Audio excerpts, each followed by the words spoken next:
This video is brought to you by Miniature Market. Thousands of board games, discounted prices, miniaturemarket.com.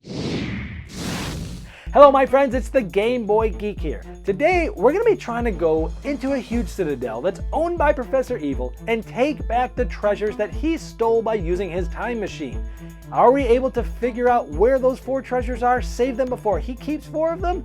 Well, this is the cooperative game Professor Evil and the Citadel of Time. 2 to 4 players, cooperative. Let me show you how it's played. It takes about 45 minutes to play, and I'll see you on the other side.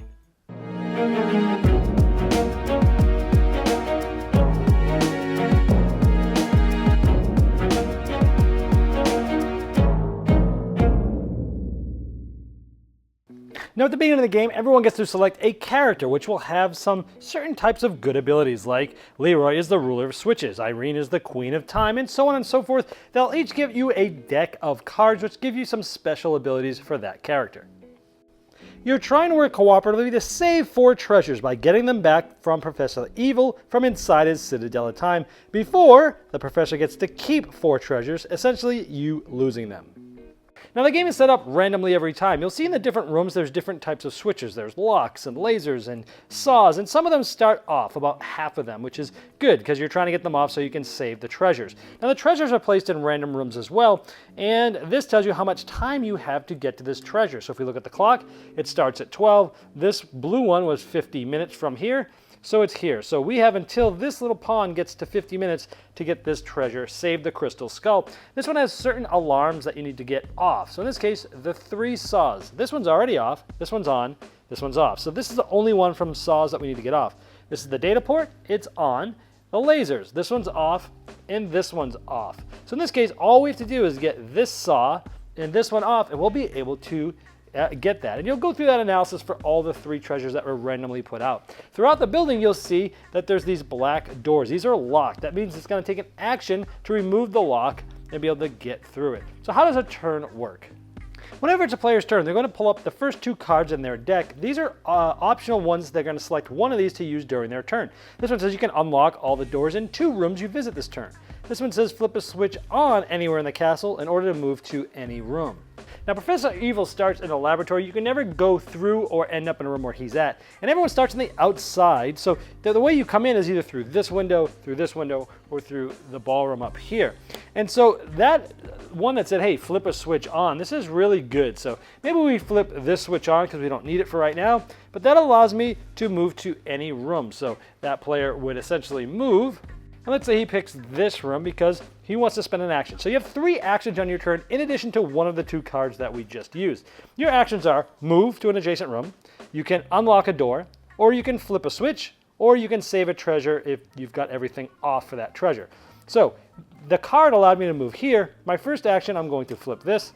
And then let's say we want to start getting over here. But maybe this other player is going to go through here, so I'll unlock this door for him there.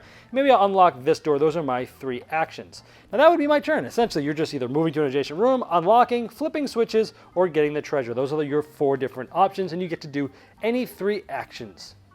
But then you'll roll the dice for Professor Evil. It has the 3 different colors. It has different things here. Like this says, Professor Evil is going to move towards the blue carpets twice.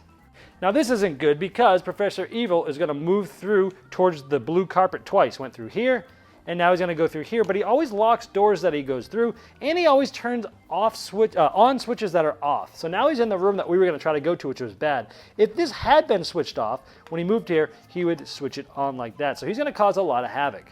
Now when you roll those dice, it's going to be one of the 3 treasure colors, and he's either going to move 1, 2, or 3, or he can move directly to wherever the treasure is of that color and lock all the doors there and switch everything on that's there.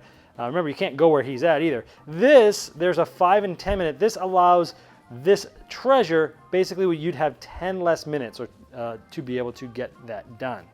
So for example, if that was rolled, this would go 10 minutes closer to the Professor Evil, because as soon as Professor Evil gets to this, he'll steal that treasure and it will be lost. We'll also look at this die. It's either going to be 1 or 2 clocks. If it's 1, he moves once. If it's 2, he moves 2. It would then be the next player's turn. It's that simple. So let's say on a future turn, this player is here with the crystal skull, and all of these are off. Both lasers are off, all 3 saws are off, and the data's off and they're there. They can save this. So what would happen is this would go under one of the saved treasures at the top of the board. Remember, you need to get 4 of those, and a new treasure would come out. This would tell us where. I love the art on this. This would show us trophy room. It would show us where it's at. So we would put it in the trophy room. We would see it's the Excalibur for 45 minutes. We'd put the blue on there. And we would calculate 45 minutes from where this is. That's 55, 50, 45. It would be here. So both of these are going to end sort of at the same time for now, but those can change over the course of the game. However, let's say this was rolled as well and this moves here. On the 15 and the 45, you'll see these cards here. That means anybody, any one person can flip this over. This will give them a persistent ability that they can use always. For example, before you take actions, you may move to a room adjacent to the professor. You can do that every turn while this is flipped up. However, if you use this very powerful ability, in addition to your turn, you may flip this tile to take any number of extra move actions. Well, then you flip this over and you can't use that persistent ability anymore. And anytime you go through that little that icon I showed you on the board, one person gets to flip their tile over and you get that ability. Also, once you save a treasure, all of the types of switches that were off in order to get that get switched back on immediately, which makes it a lot harder than you might think.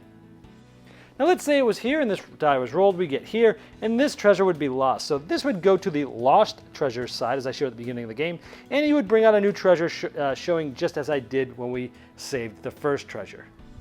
And again, people take turns, and this continues until either you've saved 4 treasures and won, or lost 4 treasures and have lost. Now, first of all, this game, I love the look and feel of it. The art in this game is awesome. The board, the cards, it just has this aesthetic feeling that looks awesome. And even though this game is nothing like Clue, when you play it and you're flipping over these treasure cards and the location cards, and it says, oh, put it in the ballroom, like you almost feel like you're playing Clue, even though it has nothing to do with it, and it brought back a nostalgic way that the board's laid out. I love the look and feel of that. The game has really simple mechanisms. I mean, you're just moving, unlocking, flipping switches, and getting treasures. That's it. Of course, on top of that, there's some more things really going on, right? There's the cards that you're going to get every each round. There's the special abilities you might be able to flip over that give the game that seasoning that makes it really good. But it is simple mechanisms. And it's a fun puzzle to figure out. You're trying to figure out, okay, well, which one are we closest to getting? Okay, well, we only need to flip 2 switches for this, but those switches are over here and over here. This one needs 3. There's 2 right here, and then there's 1 way over there, but then the treasure's over here, and you're trying to figure out which one do you think we can do in the least amount of moves, and which one has less time left. A good puzzle to figure out. I found that aspect fun. I also like that after every round, you're going to have to like reevaluate and react and regroup, because Professor Evil's going to move, lock doors, flip switches, and now you're like, oh great, now what do we do? Okay, well, let's evaluate this again. This one needs this. This one needs it. And I like how like you're on your toes and regrouping and changing your path and currently trying to adapt to the game. I thought it was fun. And of course, I love the special abilities, the different cards, the different characters and such like that. So overall, it's a good, solid cooperative game. I'd say it's about the weight of Pandemic, maybe a little lighter, but I enjoyed it quite a bit. So what about the cons? Well, for those of you that don't like quote-unquote quarterbacking in their co-op games where one person just tells everyone what they should do, this isn't going to stop that. A lot of newer designs and co-op have been figuring out ways to design that out. This one did not. It feels like sort of a throwback to the older co-ops, but it did a really good job doing so. But just be known, I've never had this problem, but if you do have a problem and do not like games that have quarterbacking possibilities in co-op games, this is not going to take that away, so that would be a con for you. The Professor Evil's movements are quite random. They are, but they aren't. You're going to be rolling dice, but you know it's either going to be red, green, or blue. And you know that 50% of the time he's going to move 1, 2, or 3. So it's not completely random. You know where they might land up, but it can really screw you over. In the last game, we were in great position to get the treasure the next turn. Both times, Professor Evil rolled, he moved 3 times, moved through all the locked doors we just did, flipped all the things that we just did, and just kaputted our complete plans. And that happened twice. And it really was the difference between winning and losing that game, because we would have won it pretty handily if that specific move and those 2 times didn't happen. But instead, we ended up losing pretty handily because of that. So the game can be very swingy, and it's because of the dice. You know what might happen, but what does happen, well, it could turn you off a little bit on the randomness of that.